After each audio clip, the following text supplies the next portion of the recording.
An urgent weather message for the following counties in Ohio: Ashland, Huron, and Richland.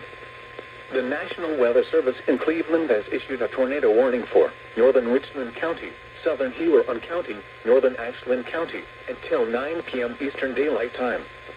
At 8:11 p.m. Eastern Daylight Time, a confirmed large and extremely dangerous tornado was located over Plymouth, or 15 miles north of Mansfield, moving east at 40 miles per hour.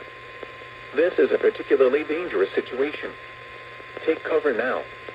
Hazard: damaging tornado. Source: Emergency Management confirmed tornado. Impact: you are in a life-threatening situation.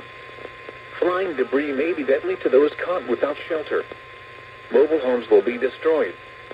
Considerable damage to homes, businesses, and vehicles is likely, and complete destruction is possible. The tornado will be near Savannah around 8:25 p.m. Eastern Daylight Time. Hogue around 8:40 p.m. Eastern Daylight Time.